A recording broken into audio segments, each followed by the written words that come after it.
Neil again here with the Corsa interior fan. I received some word on my comment section saying that somebody would do it differently. So needless to say, I'm going to have a little go at that way, just in case it's better than the way I do it just now. So the advice was that they would use a small adjustable spanner to remove the bolts in the fan, rather than a set of needle nose pliers, or locking needle nose pliers in my case. So I'm going to give it a go, and I'm going to talk us through it as I work through it.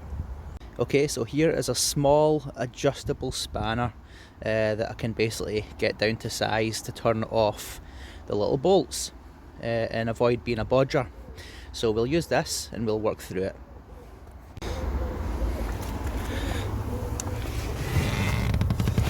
What I'm going to do first with this adjustable is attack number 1. I'm going to move on to number 2, and then with the flathead, with the adjustable screwdriver, I'm going to try and attack number 3 in there, and we'll see what happens.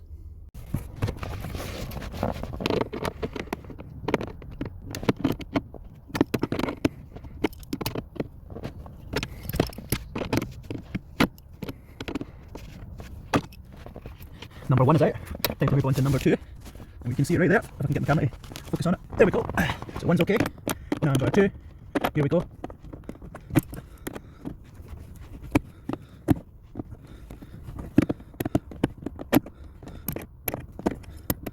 Number 2 is just about out. Fantastic. Now time for number 3. So number 3 is this one here.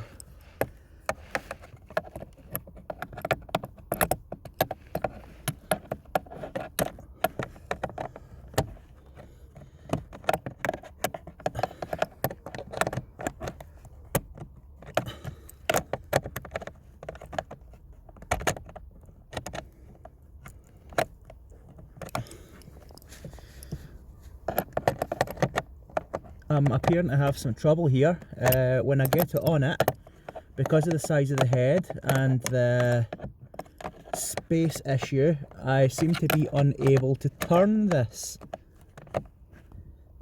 I'll stick with it and see how I do. I can get the head on it.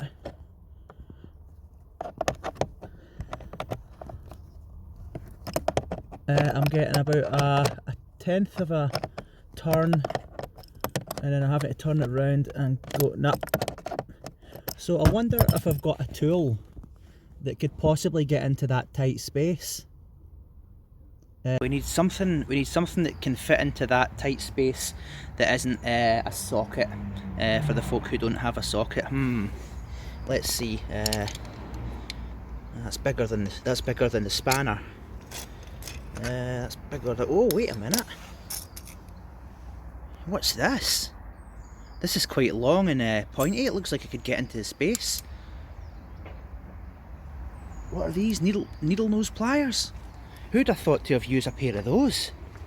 Let's try it. Let's see if this works. It surely can't. I mean, that's a bodge, isn't it? That's a bodge, not using this tool to do that job. Let's see if it works. It can't. There's no way it'll work. Oh, wait a minute. Oh, what's happening here? No, that can't be happening. No, no way. Those needle nose pliers could not have just taken that out. Surely they could not, because that's a bodge. That's a bodge. It's not a...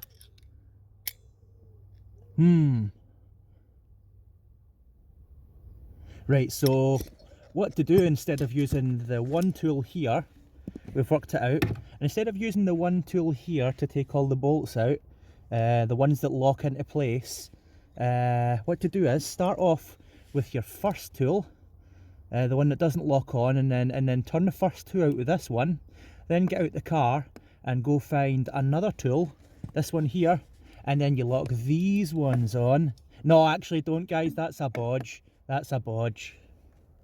Right, I've worked it out. What to do if you haven't got enough money to take your car to the garage to do this is basically, if you don't have the sockets for it, don't use that method, because that's a bodge. What you should do instead is take the money that you've not got to take your car to the garage, and then go and buy a set of sockets. Yeah. So what to do is, don't do it with what you've got. Spend a lot more money and get yourself a nice socket set, £20-30 socket set if you're going on the cheaper end, and spend 30 quid instead of doing it that way for free. That's how you fix it.